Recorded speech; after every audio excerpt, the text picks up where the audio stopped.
Salut à tous, c'est Sébastien de la team Red Ribbon TCG. Je vous retrouve aujourd'hui pour la correction du puzzle de Ribbon épisode 2 basé sur la défausse. Petit rappel de la situation, on joue un Goku vert, on a tout un tas de cartes en main, on a tout un tas de cartes intéressantes en drop, on a 5 d'énergie, notre adversaire joue Zamasu, il lui reste 4 PV, il a 5 cartes en main et il dispose d'un Zeno sur le board plus un Nobuni sur le board.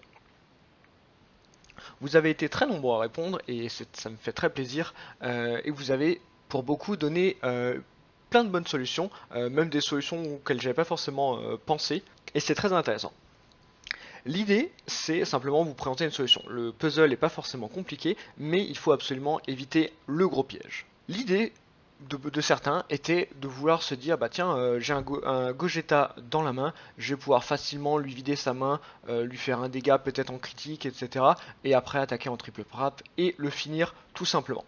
Le souci, c'est pourquoi simplement ne pas jouer cette carte? Et bien tout simplement parce que le Zamasu dispose d'un Trunks qui est capable de nous remonter notre carte en main et du coup de potentiellement chambouler toutes nos décisions, etc.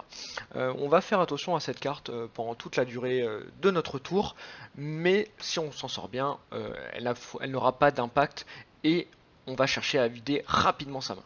Du coup, notre tour va commencer simplement comme ça. On va retirer un dispo de la drop pour jouer notre Dodoria. Puis nous allons faire l'effet +1 de notre Bardock en mettant KO notre Dodoria et en retirant une carte de la main de notre adversaire. Il a donc plus que 4 cartes en main. Ensuite, nous allons jouer une Ribrianne depuis la drop. Pour 2 énergies, lui retirer 4 cartes en main. Pour 2, on refait la même chose et notre adversaire n'a plus aucune carte en main. Il est donc bien dessus. Sur le deuxième effet de la Ribrianne, nous allons jouer notre Sangoku qui peut se call gratuitement.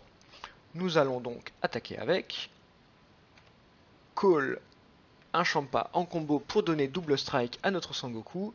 Notre adversaire n'a aucun moyen de se défendre, il va donc perdre 2 PV en critique.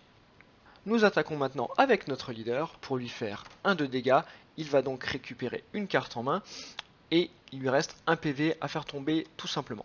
Et là, très honnêtement, il y a plein de moyens de faire. Il y en a qui ont fait en sorte de tuer l'Obuni pour faire pop le freezer critique, etc.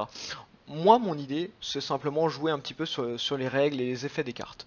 On va donc faire notre effet du Sangoku pour le retirer du terrain et éventuellement même retirer l'Obuni si le besoin s'en fait sentir.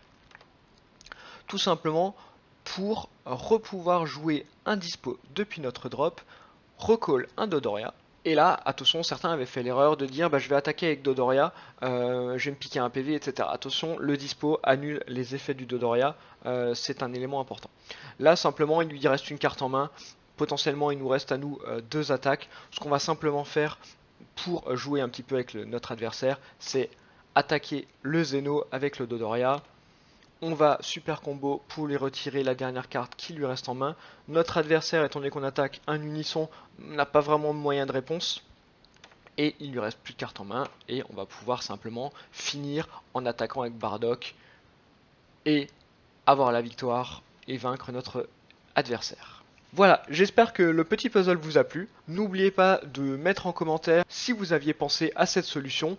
N'hésitez pas à proposer des puzzles ou à orienter le thème du prochain puzzle. Et je vous dis à tous une bonne journée et je vous dis ciao ciao.